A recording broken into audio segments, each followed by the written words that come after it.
तस्लीम की तशरीफ आवरी का सिलसिला जारी रहा।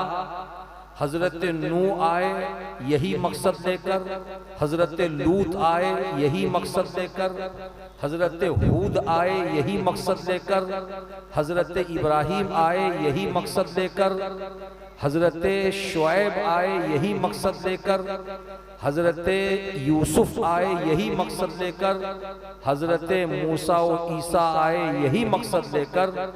और तमाम नबियों के बाद अल्लाह तबारक व ताला ने अपने महबूब दानाए गुयूब, रहमतुल लिल आलमीन, राहतुल आशिकीन, आमेना खातून के लख्ते जिगर, अब्दुल्ला के नूरे नजर, सरकार अहमद मुजतबा प्यारे मुस्तफ़ा जनाबे मोहम्मद रसूलुल्लाह सल्लल्लाहु अलैहि वसल्लम को इस खाकदाने गीती में मबूस फरमाया, तो उनको भी जो अल्लाह ने मकसद बताया वो यही कि महबूब जो दीन मैंने दिया है उस दीन का प्रचार करो।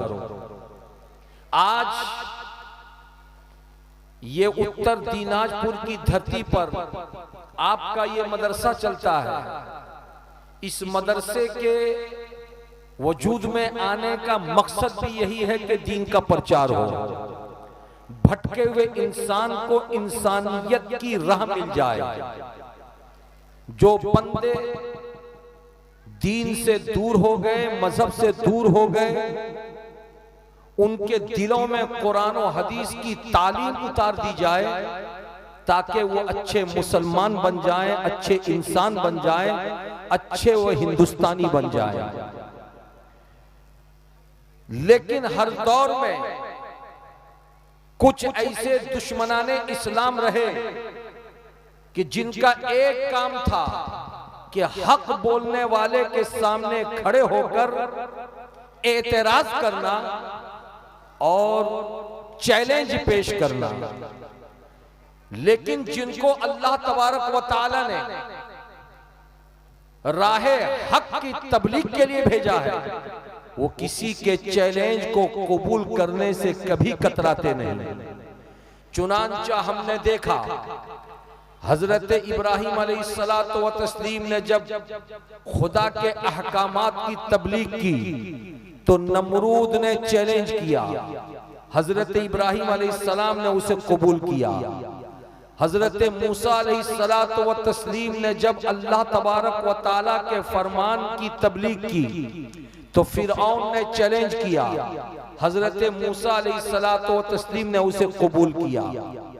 हजरत ईसा अलैहिस्सलातु व तस्लीम ने जब अल्लाह के हुक्म की तबलीग की तो उनके जमाने के औबाश लोग खड़े होकर चैलेंज किए, हजरत ईसा ने कबूल किया।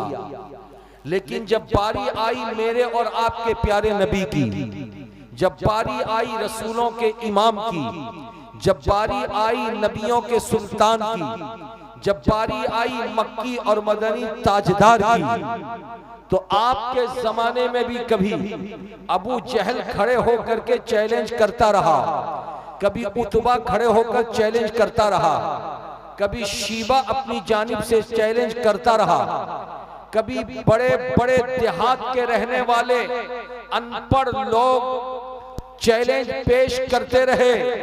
लेकिन ये मुस्तफा जाने रहमत सल्लल्लाहु अलैहि वसल्लम का सीना था कि अल्लाह तबारक व ताला ने इल्म का खजाना ऐसा उनको अता फरमाया था कि हर चैलेंज को मेरे नबी कबूल करते रहे।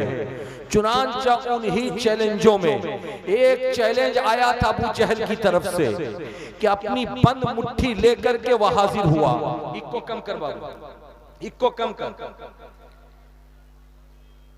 अपनी बंद मुट्ठी लेकर के नबी की बारगाह में हाजिर हुआ और कहने लगा कि ए आमिना खातून के लख्ते जिगर, ए अब्दुल्ला के नूरे नजर, ए अब्दुल मुत्तलिब के पोते, अगर तुम नबी होने का दावा करते हो तो ये बताओ मेरी मुट्ठी में क्या है। कौनैन का ताजदार मुस्कुरा पड़ा। इरशाद फरमाया मेरे नबी ने कि अबू जहल मुझसे पूछता है कि तेरी बंद मुट्ठी में क्या है, मैं बता दूं ये कमाल नहीं होगा, कमाल तो तब होगा कि बंद मुट्ठी में रहने वाली चीज से पूछ कि मैं कौन हूं।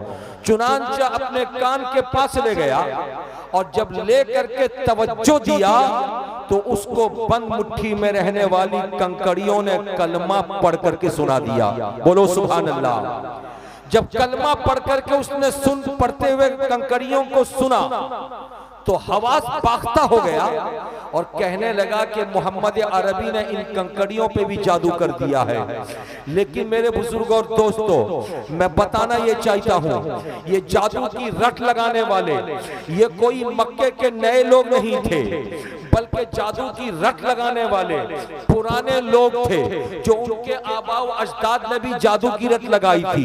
चुनांचा याद आया मुझे कि जनाबे मूसा अलैहिस्सलातो व तस्लीम के सामने फिरौन ने जादूगरों को खड़ा किया था और कहा था कि मूसा तुम्हारी बातों की तोड़ के लिए मैं जादूगरों को बुलाता हूँ और वो जादू का खेल दिखाएंगे, हिम्मत है तो उनके चैलेंज को कबूल कर।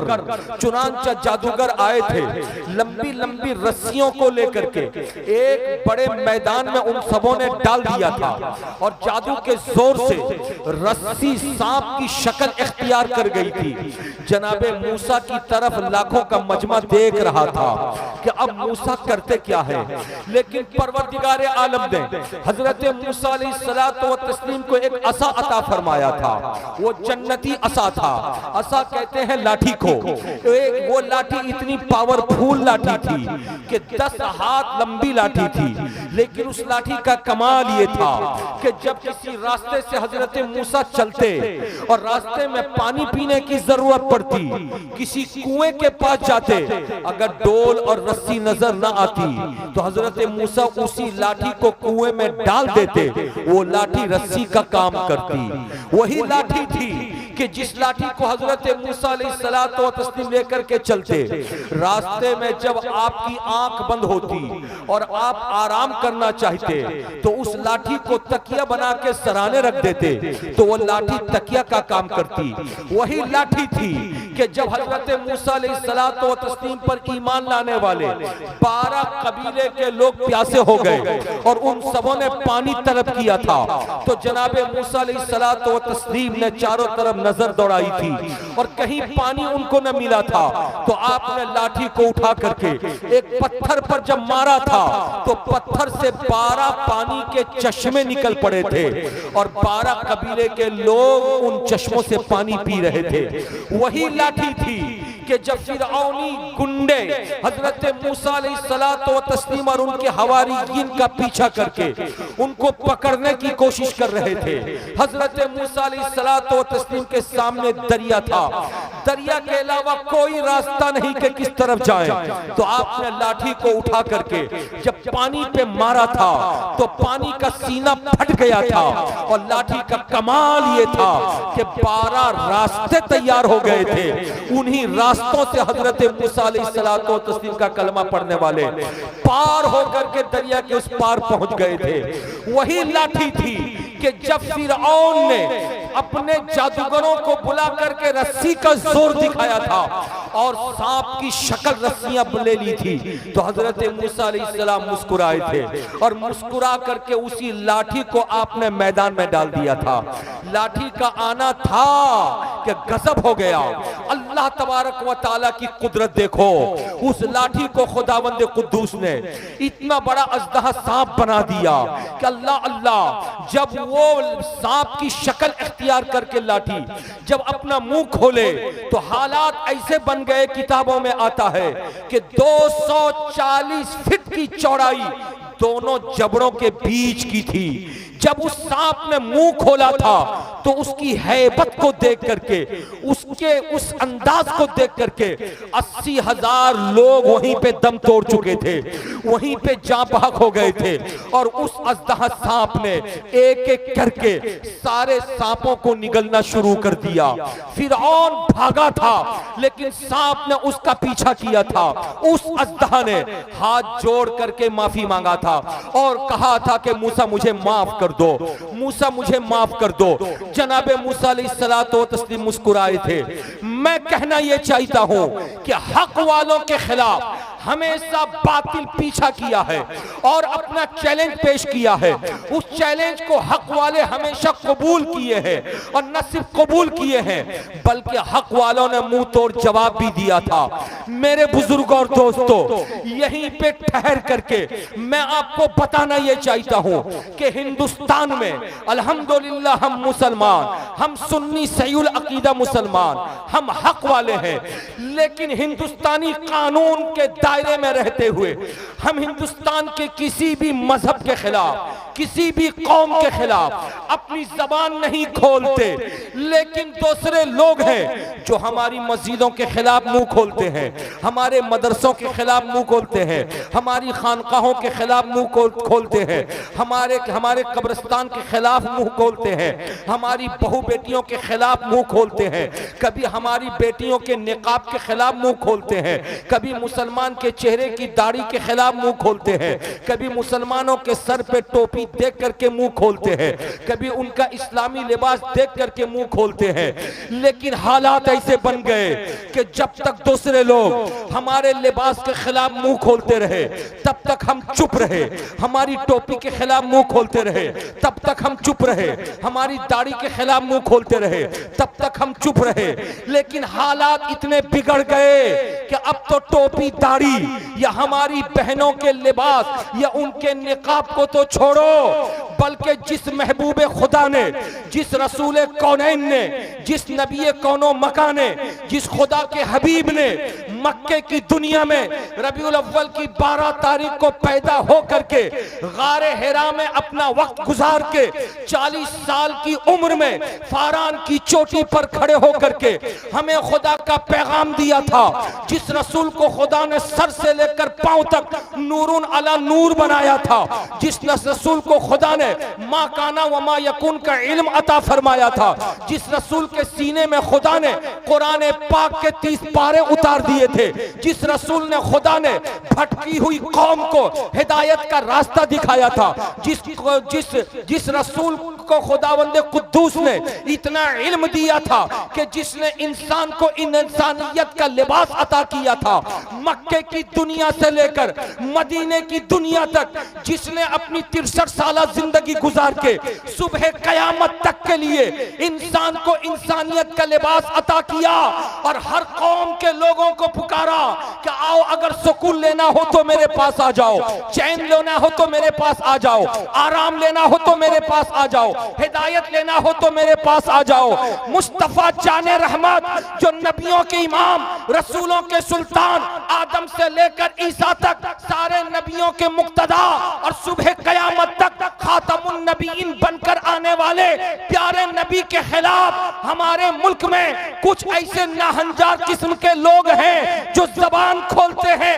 ऐसे आलम में अब मुसलमान बेचैन, मुसलमान बेकरार सोचने लगा, कहा कि नादानो, मेरे घर को तोड़ना है तोड़ दो, हम बर्दाश्त कर लेंगे, हमारे कपड़ों को फाड़ना है फाड़ दो, हम बर्दाश्त कर लेंगे, हमारी जमीन जायदाद छीनना है छीन लो, हम बर्दाश्त कर लेंगे, हमारे मदरसों और मस्जिदों के गुंबदों मीनार को तोड़ना है तोड़ दो, हम बर्दाश्त कर लेंगे। मगर जिस रसूल का कलमा पढ़ के हम खुदा की बारगाह के मकबूल बंदे बने, उस रसूल के खिलाफ बोलोगे तो हम अपनी जान कुर्बान कर देंगे, मगर उस रसूल के खिलाफ एक लफ्ज सुनना गवारा नहीं करेंगे। प्यार से बोलो सुभान अल्लाह, हाथों को लहरा के बोलो या रसूल अल्लाह। मुअज़्ज़ज़ सामईन, जिनको जाना था वो चले गए और जिनको बैठना था वो बैठ गए, मगर बैठने वालों, इतनी बात मैं आपसे जरूर कहूंगा कि ऐसी बातें सुनकर और अपनी कुव्वत हाफजा में महफूज करके उठो, ताकि कल सुबह जब उनसे मुलाकात हो तो अपनी मुलाकात में उन लोगों को बता देना कि काश सखावत हुसैन बरकाती की तकरीर के वक्त में अगर तुम रहते तो मालूमात का खजाना तुमको भी मिल चुका होता। इसलिए कि मैं अपने घर की तारीफ करने के लिए खड़ा नहीं हूँ, मैं हजरत असद इकबाल के खानदान की तारीफ करने खड़ा नहीं हूँ, मैं इस मदरसे में पढ़ाने वाले मुदर्रिसीन और जुमला उलमा इकराम के घर की तारीफ करने खड़ा नहीं हूँ। मैं अगर खड़ा हूँ तो मक्की ताजदार की तारीफ करने खड़ा हूँ, मैं अगर खड़ा हूँ तो मदनी आका की तारीफ करने खड़ा हूँ, मैं अगर खड़ा हूँ तो कुरान की अजमत बताने के लिए खड़ा हूँ, मैं अगर खड़ा हूँ तो तुम्हें सच्चा इस्लाम बताने के लिए खड़ा हूँ, मैं अगर खड़ा हूँ तो मजहब हक्का की बातें बताने के लिए खड़ा हूँ। आज लोग मजहब इस्लाम से दूर रह के दूरी से देखते हैं तो मजहब इस्लाम उनको धुंधला नजर आता है और वो कहते हैं मजहब इस्लाम में ये दाग है, मजहब इस्लाम में ये दाग है, मजहब इस्लाम में ये दाग है। लेकिन आओ पूछो बगदाद के गौस से पूछो, वो बताएंगे इस्लाम कितना सुथरा है। आओ पूछो अजमेर के गरीब नवाज से पूछो तो वो बताएंगे इस्लाम कितना सुथरा मजहब है। आओ पूछो कचौचा के मखदूम बताएंगे कि मजहब इस्लाम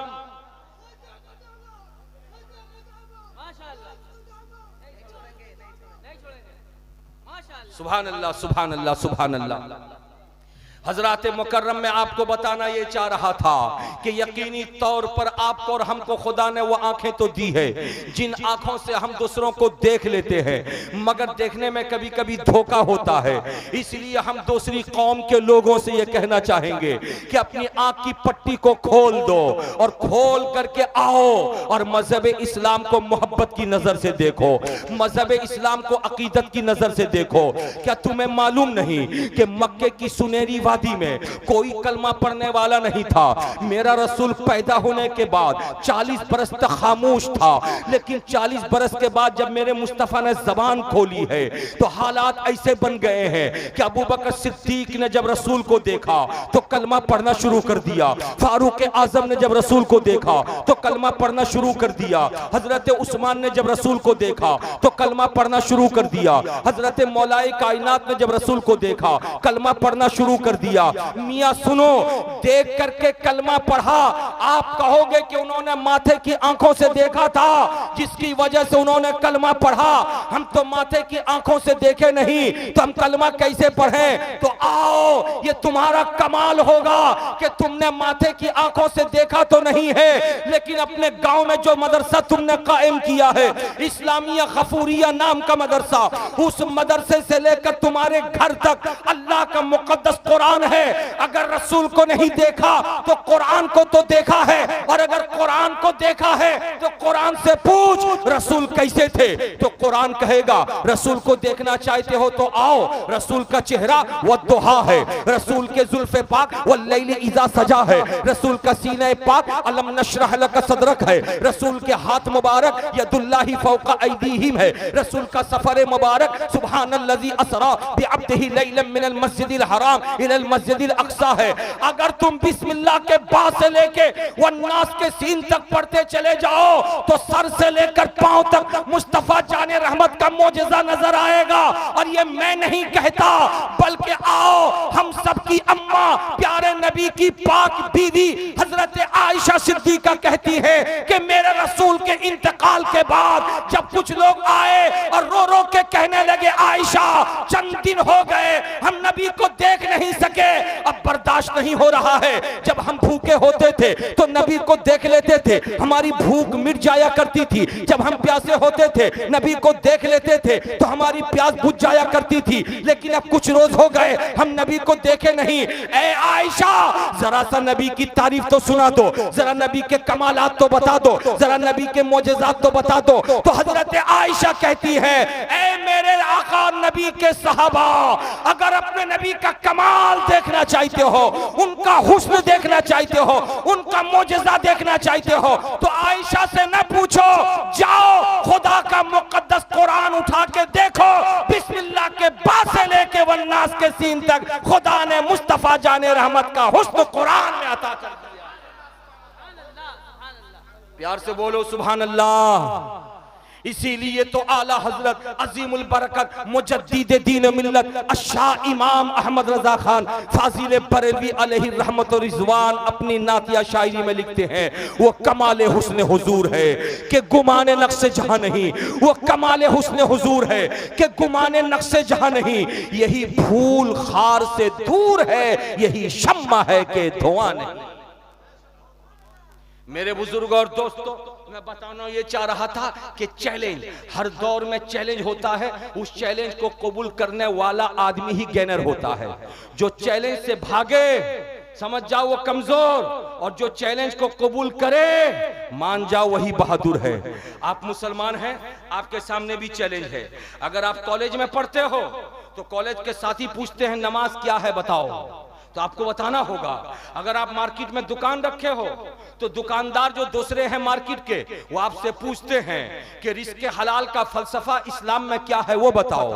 अगर आप सफर करते हो तो आदाबे सफर का चैलेंज आपके साथ, अगर आप खाना खाते हो तो आदाबे तनावुल का चैलेंज आपके साथ, अगर आप सोते हो तो आदाबे नौम का चैलेंज आपके साथ, अगर किसी से बात करते हो तो आदाबे तकल्लुम का चैलेंज आपके साथ, अगर शादी बियाह करते हो तो आदाबे निकाह का चैलेंज आपके साथ, अगर लेन देन करते हो तो लेन देन का चैलेंज भी आपके साथ, अगर अब्बा अम्मा आपके जिंदा हैं तो अब्बा अम्मा की खिदमत का चैलेंज आपके साथ, अगर अल्लाह ने बेटा बेटी आपको दिया तो बेटा बेटी के साथ इंसाफ का तवाजुन बरकरार रखने का चैलेंज आपके साथ। ऐ मुसलमानों, अब इस चैलेंज को कैसे कबूल करोगे, और अगर कबूल कर लिया तो इस चैलेंज पे खर्रे कैसे उतरोगे, अगर आपने कबूल कर लिया तो उस चैलेंज को पूरा कैसे करोगे। इसलिए अब जरूरी हो गया कि हर इलाके में मदरसे हो, हर इलाके में दानिशगाह हो, हर इलाके में मकतब हो, हर इलाके में मजलिस हो, हर इलाके में जलसे हो, जहां आदाबे इस्लाम सिखाया जाए, जहां आदाबे कुरान सिखाया जाए, जहां आदाबे तकल्लुम सिखाया जाए, जहां आदाबे रिस्क हलाल सिखाया जाए, जहां आदाबे नबी सिखाया जाए, जहां आदाबे वली सिखाया जाए, जहां आदाबे वालिदैन सिखाया जाए, जहां आदाबे उस्ताद सिखाया जाए। आज ये चीजें हमारे लिए एक ऐसी अजीमुशान नेमत है कि ये दूसरी जगह नहीं मिलती, अगर मिलती है तो सुन्नियों की यहाँ मिलती है। इसलिए मैं कहना चाहता हूं उत्तर दिनाजपुर के खुशनसीब बाशिंदों, माँ बहनों बैठी हो तो तुमसे भी मुखातब हो, भाई मेरे मैं तुमसे भी मुखातब हूं कि परवरदिगारे आलम ने यह शरफ आपको अता फरमाया है, ये शरफ आपको अता फरमाया है कि आपने परवरदिगारे आलम के दीन को सीखने के लिए, उसके महबूब से मोहब्बत करने के लिए आपने मदरसा भी बनाया, आपने जलसे भी सजाए, आपने उलमा अहले सुन्नत से राब्ता भी रखा, आपने शोरा अहले सुन्नत से ताल्लुक भी रखा, आपने अपने मुअज्जिजीन की खिदमत भी की है। यही वो इस्लाम है जिसको नबी कौनो मकान ने मक्के में बांटा था। मक्के से तकसीम होते होते मदीना तक ये नेमत आई, मदीने से निकली थी तो करबलाए मुअल्ला तक आई, करबला से निकली तो बगदाद मुअल्ला तक आई, बगदाद से निकली तो अजमेर पाक तक आई, अजमेर पाक से आई तो कचौचा मुकद्दसा तक पहुंची, कचौचा मुकद्दसा से निकली तो मारहरा मुतहरा तक पहुंची, और मारहरा मुतहरा से निकली तो बरेली शरीफ तक पहुंची। इसलिए आज आला हजरत और मसलक आला हजरत का हम दम भरते हैं, इसलिए कि आज के पुरफेतन दौर में गैर तो गैर बहुत सारे अपने जो कुर्ता पाजामा टोपी और दाढ़ी में नजर आते हैं, लेकिन सलाम बंद, अंगूठे चुमना बंद, फातिहा बंद, नियाज बंद, कब्र पे हाजिरी देना बंद, इन चीजों का शोशा छोड़ते हैं। ऐसे आलम में अपने ईमान की हिफाजत के लिए, अपने ईकान की हिफाजत के लिए, अपने आप को मजबूत दावेदार बनाने के लिए जरूरत है कि मसलक आला हजरत का नारा लगा के मुस्तफा जाने रहमत के सच्चे गुलाम बन जाना, और अपनी जबान से ये कहना मेरे नबी से मेरा रिश्ता कल भी था, आज भी है, सुबह कयामत तक रहेगा। अगर कोई कहे नबी से रिश्ता जोड़कर कर क्या फायदा, तो पकड़ना उसको और कहना नादान, नबी से हमको तू अलग करना चाहता है, हम अलग हो नहीं सकते, इसलिए कि बखुदा खुदा का यही है दर, नहीं और कोई मफर मकर, जो वहां से हो यहीं आके हो, जो यहां नहीं तो वहां नहीं। बोलिए सुभान अल्लाह। हजरात आप बैठे हैं, चंद लोग हैं, मुझे अच्छा लग रहा है, मेंबर शरीफ से तो लोग अपनी अपनी जरूरत के तहत चले गए, आप में से भी बेशतर लोग चले गए, मगर आप बैठे हैं, कुछ बातें सुन करके जाइए। इस्लाम हमें सिखाता है कि बाल बच्चों की परवरिश इस्लामी ढंग से करो। बाल बच्चों की परवरिश, बोलो भाई, बाल बच्चों की परवरिश इस्लामी ढंग से करो। आज हमारा मुसलमान पैदा कर दिया, पैदा करने के बाद बच्चा कैसी जिंदगी गुजार रहा है, बच्ची कैसी जिंदगी गुजार रही है, हमें इस चीज की परवाह नहीं। ज्यादा से ज्यादा अगर टाइट होते हैं तो यही कहते हैं ट्यूशन गए कि नहीं, स्कूल गए कि नहीं, कॉलेज गए कि नहीं, एग्जाम है तैयारी क्यों नहीं हो रही है, ज्यादा से ज्यादा यही ताकीद हम करते हैं। लेकिन उठना कैसे हो, बैठना कैसे हो, सोना कैसे हो, जागना कैसे हो, किससे लड़की है तो किससे बात करे या किससे बात ना करे, लड़का हो तो किसके सामने जा सकता, किसके सामने नहीं जा सकता है, गुफ्तगू के आदाब, बोलचाल के आदाब, तहजीब और तमद्दुन, आज हम इससे कोसों दूर नजर आ रहे हैं। यही वजह है कि आज हिंदुस्तान में मजहब इस्लाम को चैलेंज करने के साथ साथ हमारे घर को भी लोगों ने चैलेंज करना शुरू कर दिया, हमारी बहू बेटियों को भी चैलेंज करना शुरू कर दिया, हमारे लड़कों को भी चैलेंज करना शुरू कर दिया, हमारी लड़कियों को भी चैलेंज करना शुरू कर दिया। और चैलेंज के पीछे जो चीज सबसे ज्यादा काम करती है वो मोबाइल है। ये मोबाइल एक ऐसी बला है जिस बला में मुब्तला होकर के इंसान अपना तवाजुन खो बैठता है। मोबाइल का रिचार्ज सबको चाहिए, पता नहीं रिचार्ज करने वाला कराने वाला कमाता है तो रिचार्ज कर लेगा, और अगर नहीं कमाता है तो दूसरे के इंतजार में रहता है, कोई मेरा चैलेंज रिचार्ज कर दे। बीवी है तो शौहर के इंतजार में रहती है, भाई बहन है तो भाई के इंतजार में रहती है। लेकिन अगर किसी का भाई अगर रिचार्ज न करे वो बहन करेगी क्या, किसी का शौहर अगर रिचार्ज न करे तो बीवी करेगी क्या। हालात इतने बुरे हो गए हमारे मुल्क हिंदुस्तान में कि मुस्लिम घर की बहू बेटियां अब अपनी ख्वाहिशात पूरी करने के लिए, अच्छा लिबास पहनने के लिए, अच्छा मोबाइल इस्तेमाल करने के लिए, बनाओ सिंगार का अच्छा सामान खरीदने के लिए, रिचार्ज मोबाइल में कराने के लिए, अब जिधर से उनको हाथ मिलता है उधर से वो हाथ को पकड़ लेती हैं। वो हाथ मुसलमान का है तब भी पकड़ेंगी, वो हाथ किसी गैर का है तब भी पकड़ेंगी। चुनांचे आज हालात इतने खराब हो गए कि पिछले दिनों मेरी नजर पड़ी कि एक मुजफ्फरनगर नाम का जिला उत्तर प्रदेश में है। उत्तर प्रदेश के मुजफ्फरनगर के एक शराब खाने में यानी बार में जहां नाच गाना होता है, वहां पे जब पुलिस ने रेड मारा और पुलिस ने वहां पे जब छापा मारा पकड़ने के लिए, तो 50 लड़कियों को पकड़ा और 50 लड़कों को पकड़ा। पकड़ करके पुलिस वाले एक एक करके वैन में बिठा करके लेके चले गए थाने में। हजरात थोड़ी देर तवज्जो दीजिए, मैं आपको आपकी बात बताऊं, कौन दस्तार वाले दस्तार पहले कराना चाहिए था। हाँ तकरीर बात पूरा मजमा सन्नाटा हो गया, दस्तार भी मुझको नहीं मालूम, ना मैं कहता दस्तार कराइए। हजरात अब आप जाएंगे नहीं, ये देखिए दस्तार वाले बच्चे हैं, इन्होंने कुरान पाक हिफ्ज किया है, आलमियत की दस्तार है माशाअल्लाह, ये आलिम बनना है। सुभान अल्लाह सुभान अल्लाह। जिस वक्त मजमा ठाठे मार रहा था और मेंबर शरीफ पर भी उलमा इकराम की कसरत थी, उस वक्त ये काम होना चाहिए था। जरूरत थी हजरत असद इकबाल के पढ़ने से पहले या हजरत असद इकबाल के पढ़ने के फौरन बाद ये काम कर लिए होते। अब तो लोग आए, घड़ी देखे और देख करके निकल गए। चलिए कोई बात नहीं, आप बैठे हैं भैया, आप लोग इन बच्चों का साथ दीजिए। ये बच्चे नहीं हैं, आलमियत की दस्तार है, यानी कौम की अमानत बनने जा रहे हैं। अब ये बच्चे मुसल्ले इमामत को संभालेंगे, ये बच्चे कौम की क़यादत करेंगे, ये बच्चे गुमगश्तगाने राह को पकड़ करके राह हक उनको दिखाएंगे, हिदायत का रास्ता उनको दिखाएंगे। इसलिए ये उलमा हैं जो आपके सामने एक एक करके अभी आएंगे, मगर थोड़ी देर मेरी गुफ्तगू आप सुन लीजिए, उसके बाद फिर मैं आपको आपके सामने से हटूंगा और ये बच्चे आएंगे दस्तार वाले। मैं आपको बताना ये चाह रहा था, 50 लड़कों को पुलिस वालों ने पकड़ा था और 50 लड़कियों को पुलिस वालों ने पकड़ा था। वैन में बिठा करके थाना ले गए थे और थाने में जा करके लाइन से लड़कों को खड़ा कर दिया, लाइन से लड़कियों को भी खड़ा कर दिया, एक एक करके नाम लिखना शुरू किया। ऐ उत्तर दिनाजपुर के लोगों, जरा सा अपने कलेजे को अपने हाथ में ले लो और लेकर के जो मैं बात बोलने वाला हूं उसको तुम सुनो। अल्लाह अल्लाह, जब लड़कों का नाम लिखना शुरू किया तो 49 यानी 49 लड़के ऐसे थे जो गैर मजहब के थे और एक लड़का मुस्लिम था, उनका नाम उन लोगों ने लिख दिया। अफसोस का मकाम तो है कि एक लड़का बहक गया और बार में चला गया शराब खाने में। अल्लाह अल्लाह, हजरात 49 गैर थे, एक अपना मुस्लिम लड़का था।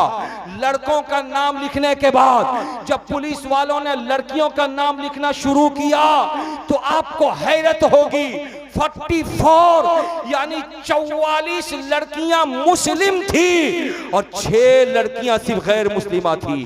अल्लाह अकबर, जरा सा अंदाजा लगाओ वो किसके घर की बेटी रही होगी, वो किसके घर की बहू रही होगी। आखिर उसके पास कमी क्या थी, आखिर उसको जरूरत क्या थी? क्या मोबाइल में रिचार्ज करवाना था कि पैसे कमाने गई थी? क्या आईफोन उसको चलाना जरूरी था कि वो पैसे कमाने के लिए गई थी?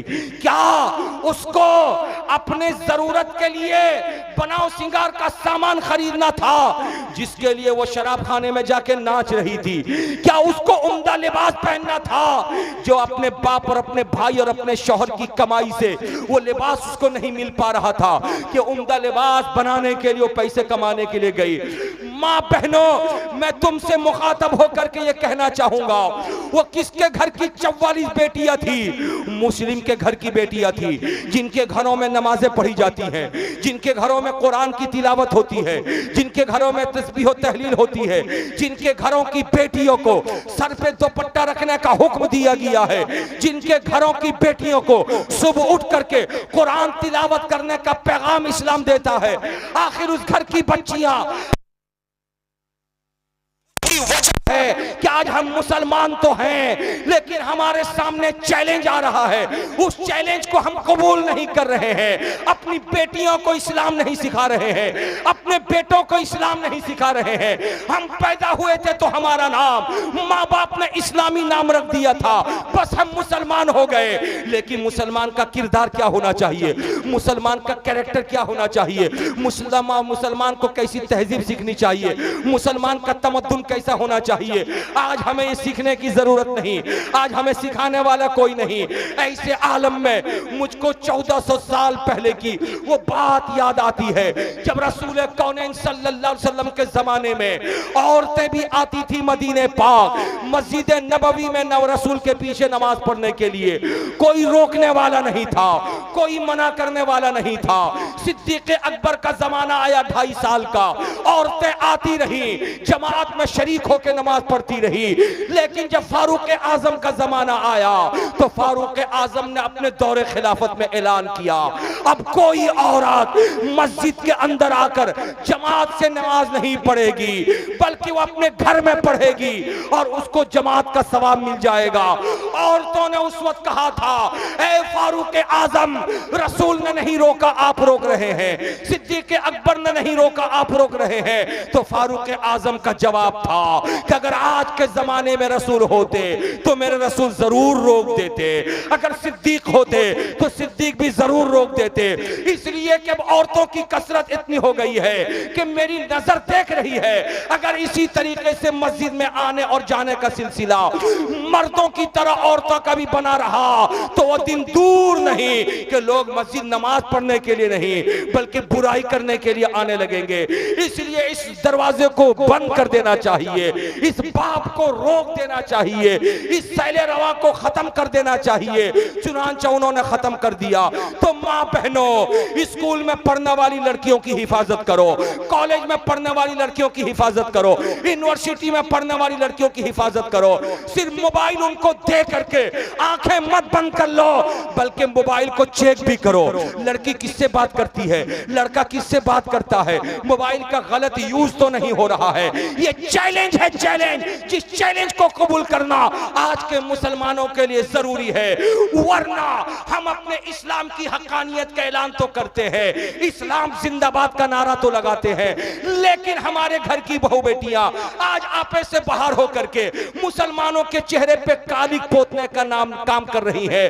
चुनांचे बेशुमार ऐसी रिपोर्टें हैं कि इसी मकरो फरेब के जाल में फंस के हमारे घर की सैकड़ों बेटियां जो गैर के हाथ को पकड़ करके घर छोड़ के चली गई, संसार छोड़ के चली गई, समाज छोड़ के चली गई। और याद रखना, मुस्लिम समाज में जब एक बेटी की शादी होती है तो बेटी का बाप अगरचे इंतजाम करता है, लेकिन वो बेटी अपने बाप की नहीं होती, बल्कि वो बेटी पूरी पंचायत की होती है, पूरे समाज की होती है, पूरी सोसाइटी की होती है, पूरी मिल्लत की होती है। तो इस्लामी घर की बेटी पूरी पंचायत के सर को ऊंचा करती है, लेकिन जिस मुस्लिम घर की बेटी भाग करके गैर मुस्लिम के हाथ को पकड़ के, कॉलेज के दोस्त के हाथ को पकड़ के, ड्राइवर को पकड़ के, रास्ता चलने वाले को पकड़ के मकरो फरेब के जाल में फंस के निकाह कर लेती है, वो इस्लाम से भी दूर हो जाती है, खुद तो डूब जाती है, लेकिन मोहल्ले वालों के सर को नीचा कर देती है,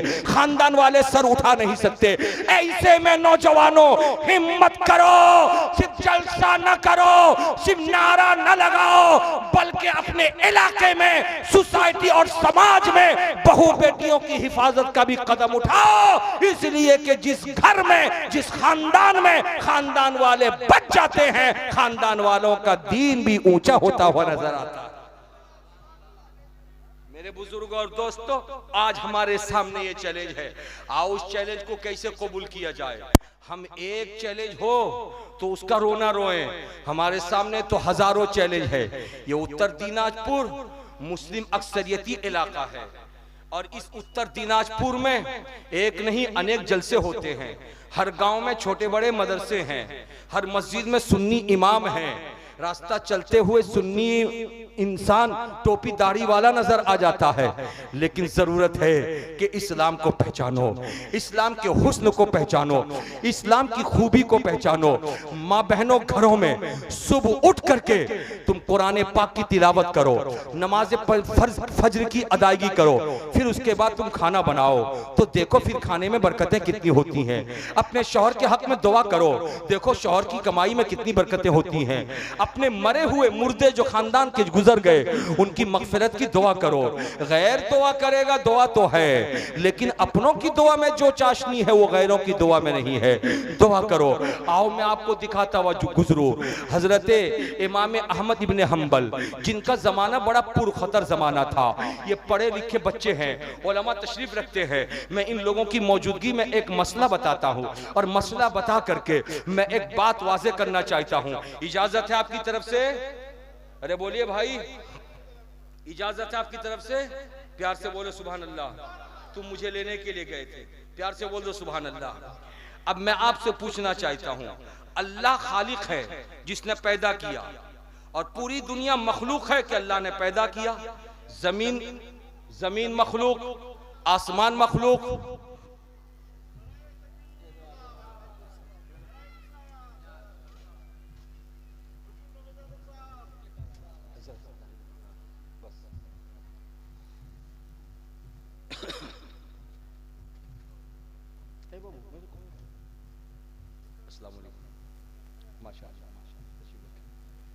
बैठ जाइए, बैठ जाइए हजरात, और 10 मिनट मेरी तकरीर सुन लीजिए। सुन लेंगे भैया? अरे बोलिए, प्यार से बोलिए सुभान अल्लाह। हजरात तवज्जो हाजिर कीजिए, हजरत तशरीफ ले आए, हजरत का इंतजार था।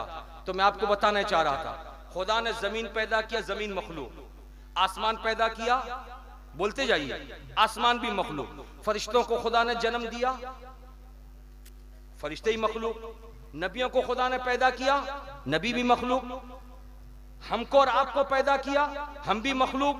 यानी खुदा ने जिन जिन चीजों को पैदा किया सब मखलूक हैं और पैदा करने वाला खालिक है। यही है ना भैया? अरे बात समझ आई हमारी? पहाड़, अब आप बोलिए पहाड़ मखलूक है, अरे बोले पहाड़। दरिया, अरे बोलो। हवा, आग मखलूक है, सारी चीजें मखलूक है, अकेले खुदा की जात खालिक है। यही है ना?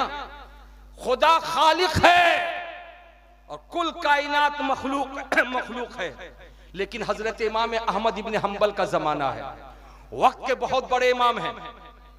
उनके जमाने में जालिम बादशाह हजरत इमाम अहमद इब्न हंबल को बुलाता है और बुला करके कहता है कि इमाम साहब, कुरान पाक के बारे में आपका क्या इरादा है और कुरान पाक के बारे में क्या इल्म है, बताइए कि ये मखलूक है या नहीं। हजरत इमाम अहमद इब्न हंबल फरमाते नहीं, कुरान मखलूक नहीं है। कुरान, बोलो बोलो कुरान, ये उलमा जानते हैं, कुरान मखलूक नहीं है, कुरान खुदा की सिफत है। प्यार से बोलो सुभान अल्लाह, झूम के बोलो सुभान अल्लाह। ये एक इल्मी बात मैंने आपसे कही, कुरान मखलूक नहीं है, खुदा का कलाम है। मखलूक का माना जो नहीं था फिर हुआ। अगर कुरान को भी आप मान लोगे कि कुरान मखलूक है, तो पता ये चला कुरान पहले नहीं था, बाद में हुआ। लेकिन ऐसा नहीं है, कुरान खुदा का कलाम है, तो खुदा हमेशा से है तो उसका कलाम भी हमेशा से है। झूम के बोलो सुभान अल्लाह। उसका कलाम भी हमेशा से है। ये और बात है कि बाद में हमको मिला, आपको मिला, इनको मिला, उनको मिला, हजरात मिला बाद में, लेकिन मखलूक नहीं है। जालिम बादशाह कहता रहा, ए इमाम साहब बोलिए खुद कुरान मखलूक है। इमाम साहब कहते रहे नहीं, वो कहता रहा मैं मारूंगा। इमाम साहब ने चैलेंज कबूल किया, मार बर्दाश्त कर लूंगा, का जेल में डाल दूंगा, का चैलेंज कबूल, जेल में चला जाऊंगा, कोड़े बरसाऊंगा, का चैलेंज कबूल, कोड़े खा लूंगा, तुझको सूली पे लटका दूंगा। बादशाह कह रहा है जालिम, इमाम साहब चैलेंज को कबूल कर रहे हैं। जरा सोचो तो सही, थोड़ी देर में हमारी और आपकी नीयत बदल जाती है, इरादा डगमगा जाता है, ऑल फॉल बक देते हैं। क्या हमारी और आपकी जान जान है? इमाम अहमद इब्न हंबल की जान जान नहीं है, उनकी भी जान जान है, लेकिन मारने की धमकी इमाम साहब कबूल कर रहे हैं, उनको जेल पे डालने की धमकी दी जा रही है, इमाम साहब कबूल कर रहे हैं। हालात ऐसे बन गए कि जिस वक्त जालिम बादशाह के सामने इमाम अहमद इब्न हंबल खड़े होकर तकरीर कर रहे थे और कह रहे थे, नादान, कुरान मखलूक नहीं है, कुरान खुदा का कलाम है, खुदा की सिफत है, उसको तुम मखलूक नहीं कह सकते। तो इमाम अकेले नहीं थे, बल्कि 40,000 लोग इमाम के पीछे खड़े थे और नारा लगा रहे थे और कह रहे थे कि इमाम साहब फिक्र मत कीजिएगा, हम आपके साथ हैं, आपको जो तकरीर करनी हो कीजिए। इमाम साहब अड़े रहे, जालिम बादशाह कहता रहा नहीं मखलूक मानो, इमाम साहब कहते रहे नहीं। तो जालिम बादशाह ने अपने कारिंदों को भेज करके इमाम साहब की गिरफ्तारी करवा लिया और जब इमाम साहब को गिरफ्तार करने के लिए लोग आए तो 40,000 का मजमा टूट गया। अब सब लोग भागे, सिर्फ 400 लोग नजर आए जो इमाम साहब के साथ साथ थे। हालात ऐसे बन गए कि जब इमाम साहब को लेकर के जेल के सल्लाखों के पीछे डाला गया था तो उस वक्त 400 लोग थे, लेकिन जेल के दरवाजे पर पहुंचते पहुंचते सब लोग पीछे हो गए। अब इमाम अकेले हैं, सबको अपनी जान की परवाह हो गई, अपनी जान की फिक्र हो गई। हजरात यहाँ पर ठहर करके मैं आपको करबलाए मुअल्ला का वो दास्तान सुनाना चाहता हूँ जो करबलाए मुअल्ला में जाने वाले सरकारे हुसैन के चचाजाद भाई इमाम मुस्लिम के साथ हुआ था, जो कूफा की सरजमीन पर हुआ था। मैं 2-4 जुमलों में उसको सुना करके फिर पलट करके आता हूं, जरा तवज्जो हासिल करना। हजरत इमाम मुस्लिम बिन अकील करबला मुअल्ला के रास्ते जब कूफा पहुंचे थे इमाम हुसैन के भेजने के बाद, तो जिस दिन पहुंचे कूफा उस दिन कूफियों के 40,000 की तादाद इमाम मुस्लिम के साथ थी।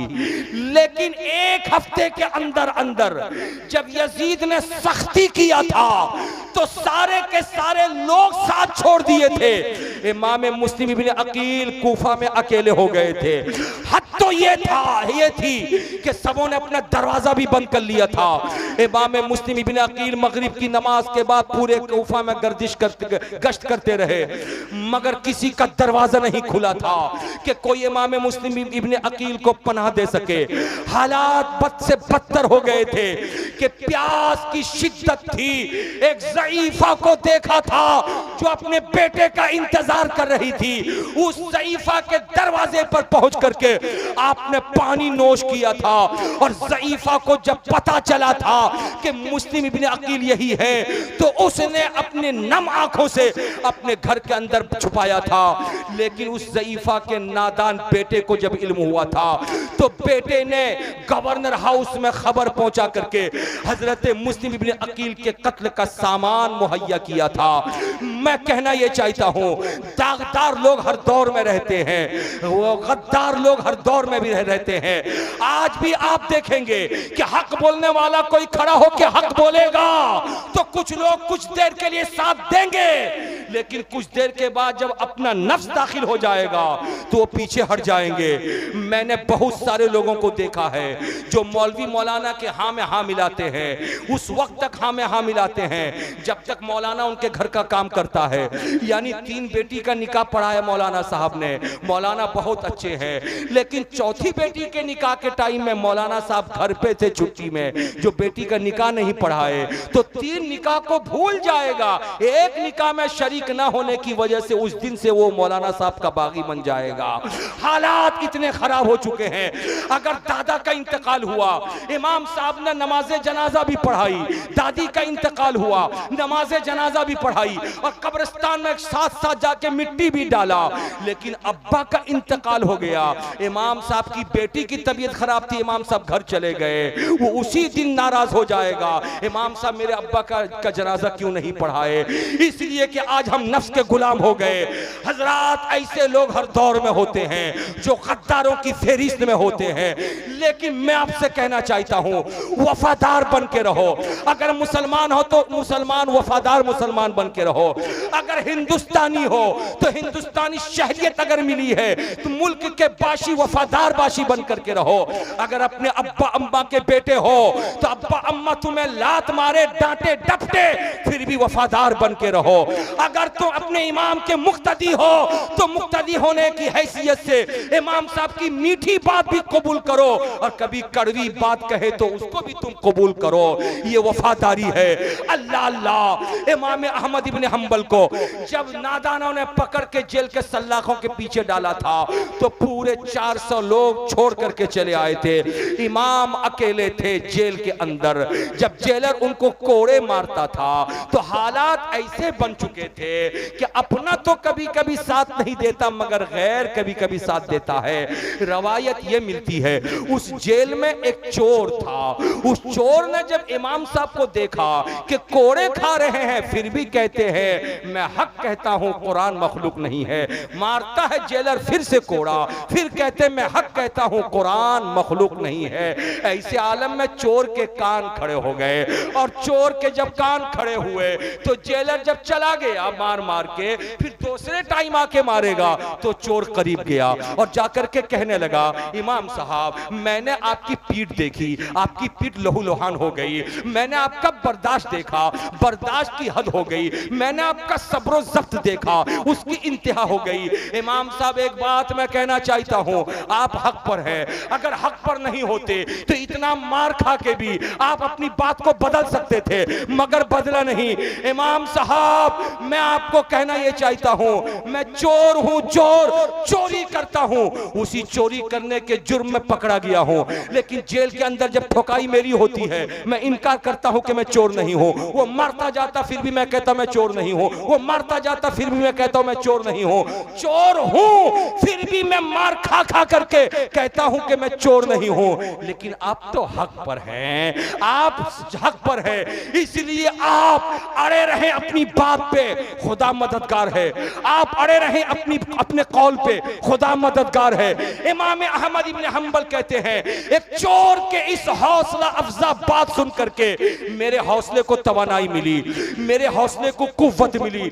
मैं कहना यह चाहता हूं, जब हक बोलने वाला हक बोलने के लिए आता है तो कोई तो हो अच्छा मुसलमान बन करके जो हक बोलने वाले के साथ खड़ा हो जाए।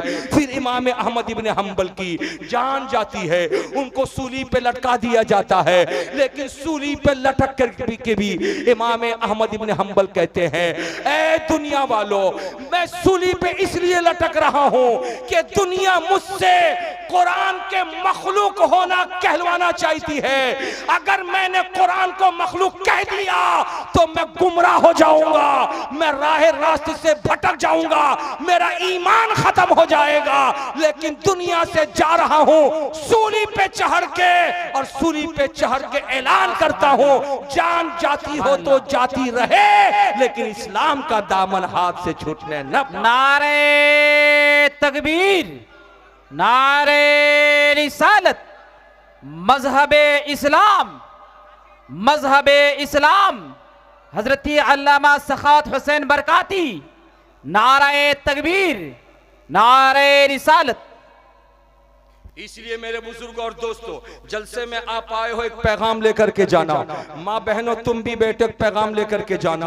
तुम एक अच्छी सास हो, तुम एक अच्छी माँ हो, तुम एक अच्छी नानी हो, तुम एक अच्छी दादी हो, तुम एक अच्छी बीवी हो, तुम एक अच्छी माँ हो, तुम एक अच्छी बहन हो। लेकिन सोच करके देखो कि तुमने बहन होने का हक अदा किया, माँ होने का हक अदा किया, सास होने का हक अदा किया, बीवी होने का हक अदा किया।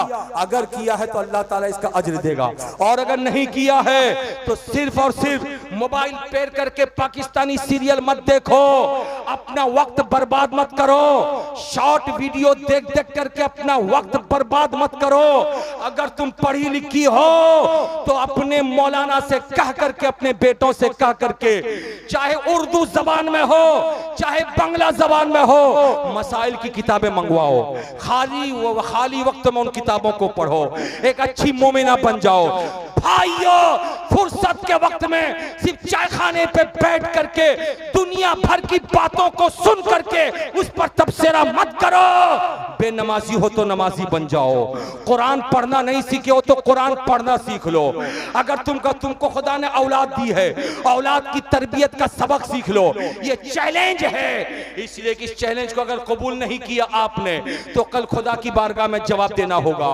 याद रखो, कभी भूल भुलैये में मत रहना, जो जैसा करेगा वैसा पाएगा। इस भूल भुलैये में न रहना, इसलिए कि जब किसी का बेटा नालायक हो जाता है, चोर बन जाता है, डाकू बन जाता है, बेईमान बन जाता है, जानी बन जाता है, अगर निकम्मा बन जाता है, तो जहां उस बेटे की पकड़ अल्लाह की बारगाह में होगी, वहीं पे उसके माँ बाप की भी पकड़ होगी। तुमने इस्लाम क्यों नहीं सिखाया, तुमने मजहब क्यों नहीं सिखाया? तो ये चैलेंज है हमारे लिए, उस चैलेंज को कबूल करना हमारा और आपके लिए जरूरी है। मैं खुदा की बारगाह में दुआ करता हूं कि मेरा परवरदिगार हमें और आपको अपने फजल से, अपने करम से मालामाल करे कि हम दीन और दुनिया की नेमतें सीख करके खुदा की बारगाह में सुरखरू बन जाए। तकबीर, खड़े हो जाइए आले रसूल। नारे तकबीर, नारे रिसालत, नारे रिसालत, हुजूर सूफी मिल्लत, हुजूर सूफी मिल्लत। नारे तकबीर, नारे रिसालत, नारे रिसालत, फैजान हुजूर सूफी मिल्लत, फैजान हुजूर सूफी मिल्लत, फैजान हुजूर शाह नवेद आलम साहब क़िबला। नारे तकबीर, नारे रिसालत।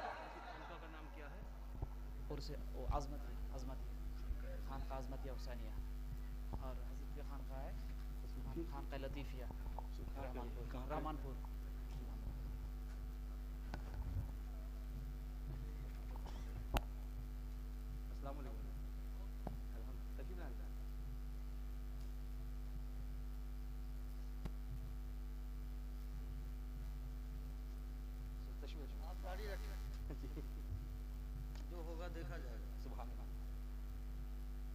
हजरत बैठिए।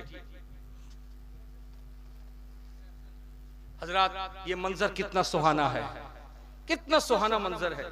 हमारी जमात के दो फूल, एक खानकाह अजमतिया हुसैनिया का फूल और एक खानकाह लतीफिया का फूल। अरे बोलो ना भाई, प्यार से बोलो, झूम के बोलो। ये दो फूल मिंबर शरीफ पर आज हैं और उसकी खुशबू से मुकम्मल जलसगाह मुअत्तर है। प्यार से बोलो ना। जिनके नूरानी चेहरों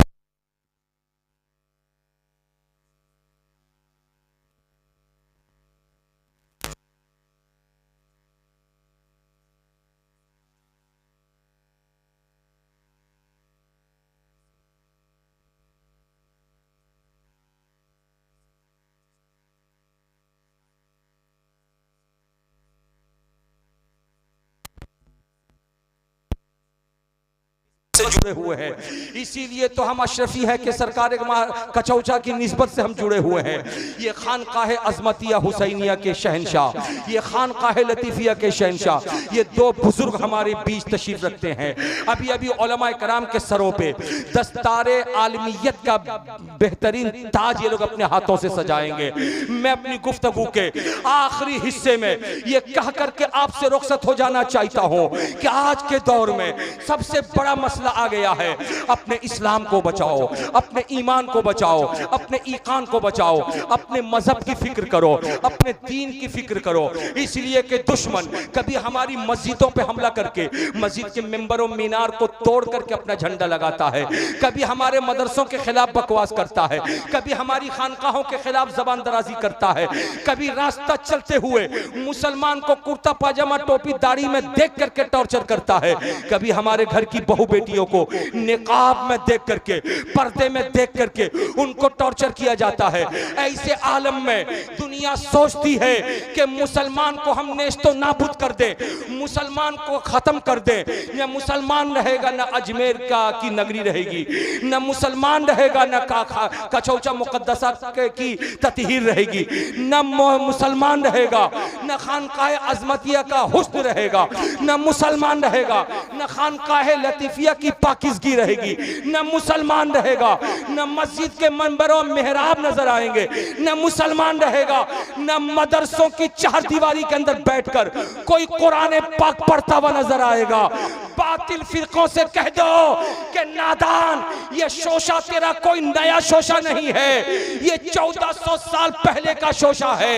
याद रख, कल जब मेरे मुस्तफा आमेना के लख्त जिगर अब्दुल्ला के नूरे नजर मक्कतुल मुकर्रमा में फारान की चोटी पर खड़े होकर के अल्लाह की वहदानियत लोगों के सामने आम कर रहे थे, कुल हु वल्लाहु अहद का तराना गा रहे थे, लोगों को इस्लामी लिबास अता कर रहे थे, अपने नबी होने का प्रचार कर रहे थे, तो दुनिया कहती थी मोहम्मद अरबी बैठ जाओ, हम इस्लाम को पनपने नहीं देंगे, हम इस्लाम को नेस्तो नाबूद कर देंगे। और उन्होंने पहल भी किया, और पहल करते हुए मुस्तफा खुदा का हुक्म लेकर के मक्का छोड़ करके मदीने चले गए। ये नादान मक्के से मुस्तफा जाने रहमत का पीछा किए और पीछा करके मदीने के करीब जाकर के मैदान बद्र में नबी के साथ उन्होंने जंग किया, मैदान उहुद में उन्होंने जंग किया, मैदान हुनैन में उन्होंने जंग किया, मैदान खंदक में उन्होंने जंग किया। जाने रहमत सल्लल्लाहु अलैहि वसल्लम के खिलाफ साजिशें रचते रहे, लेकिन हालात ऐसे बन गए कि दुश्मन था जो इस्लाम को आगे बढ़ने से रोक रहा था, लेकिन इस्लाम की हक्कानियत थी, जब आगे बढ़ती रही तो बढ़ती रही। चुनांचे मेरे मुस्तफा जब गारे हिरा से कुरान लेकर आए और मक्के वालों को सुनाया तो 4 मुसलमान बने। वही मुस्तफा दारे अरकम में बैठ करके जब कुरान पढ़ाना शुरू किए तो 42 लोग इस्लाम कबूल किए। वही मुस्तफा जब शेब अबी तालिब से वापस आकर लोगों को इस्लाम सुनाया तो 80 लोग इस्लाम कबूल किए। वही मुस्तफा दुनिया रोकती रही, नबी आगे बढ़ते रहे, मैदान बद्र में इस्लाम को रोकने की कोशिशें की, लेकिन नबी ने जब कुरान सुनाया तो 313 की तादाद में लोग इस्लाम कबूल करके मुसलमान बनते रहे। वही इस्लाम था जिसको रोकने की कोशिशें होती रही। नबी कानो मकाने सुलह हुदैबिया में जब कुरान सुनाया तो 1400 लोग कलमा पढ़ के इस्लाम कबूल किए। वही इस्लाम था जिसको आगे लेके मुस्तफा आगे बढ़ते रहे। और जिस वक्त मक्के वालों के साथ नबी ने सुलह किया तो 10,000 लोग थे जो इस्लाम का कलमा पढ़ के मुसलमान बनते रहे। वही इस्लाम था जिसको रोकने की कोशिश होती रही, मगर मैदान हुनैन में मुस्तफा ने जब कुरान सुनाया तो 12,000 की तादाद में लोग इस्लाम कबूल करके मुसलमान बनते रहे। वही इस्लाम था जिसको रोकने की कोशिशें होती रही, मगर नबी आगे बढ़ाते रहे। और जो हज्जतुल विदा के मौके पर मेरे मुस्तफा ने कुरान सुनाया है तो 70,000 की तादाद में लोगों ने कलमा पढ़ के इस्लाम कबूल किया। और जब नबी का आखिरी वक्त आया, मेरे नबी के इंतकाल के वक्त में मक्का सोच रहा था इस्लाम मिट गया, दुनिया सोच रही थी इस्लाम खत्म हो गया, मगर नबी ने जो खुशबू छोड़ी थी उस खुशबू से मुअत्तर होकर के कमो पेश 1,24,000 लोग थे जो नबी के सामने खड़े होकर कलमा पढ़ते हुए नजर आए। इसलिए इस्लाम को रोकना मुमकिन नहीं। इस्लाम हक्कानियत का मजहब है। और आज रोज सुबह उठ करके यूट्यूब खोलो तो तुम्हें हर मुल्क में दर्जनों लोग इस्लाम का कलमा पढ़ते हुए नजर आएंगे। इस्लाम तेरी अजमतों को सलाम, इस्लाम तेरी रिफातों को सलाम, इस्लाम तेरी पाकिज़गी को सलाम। तू मक्के में था, बड़ा प्यारा था, मदीने आया, बड़ा प्यारा था, करबला आया, बड़ा प्यारा था, बगदाद आया, बड़ा प्यारा था, अजमेर आया, बड़ा प्यारा था, कछौचा पहुंचा, बड़ा प्यारा था, मारहरा पहुंचा, बड़ा प्यारा था, खानकाह अज़मतिया में आया, बड़ा प्यारा था, खानकाह लतीफिया में आया, बड़ा प्यारा था, बरेली में आया, बड़ा प्यारा था, हम सबों के घरों में आ गया, बड़ा प्यारा है। कल भी हम मुसलमान थे, आज भी मुसलमान हैं। और जब दुनिया से जाएंगे तो दुनिया की कौम जब जाती है तो उनको जला दिया जाता है। हम जब जाते हैं आंखों में सुरमा लगा के, नया लिबास लेकर के, जिस नबी ने कलमा पढ़ाया था उस नबी को सलाम करने के लिए कब्र में नजर आया। वाह क्या जुदो करम है, शहे बता तेरा, नहीं सुनता ही नहीं मांगने वाला तेरा, फर्श वाले तेरी शौकत का ओलू क्या जाने, खुसरवा अर्श पे उड़ता है फरेरा तेरा। अल्लाह तबारक व ताला हमारी और आपकी इस खिदमत को कबूल करे। बहुत ऐसे हैं जो बाजुओं पर रखते हैं और बहुत ऐसे हैं जो मालो जर रखते हैं, मगर या रसूल अल्लाह हम तो फकत तेरी करीमी पे नजर रखते हैं। इस्लाम जिंदाबाद, हिंदुस्तान पाइंदाबाद, वमा अलैना इल्लल बलाग। अस्सलामु अलैकुम व रहमतुल्लाहि व बरकातुहू।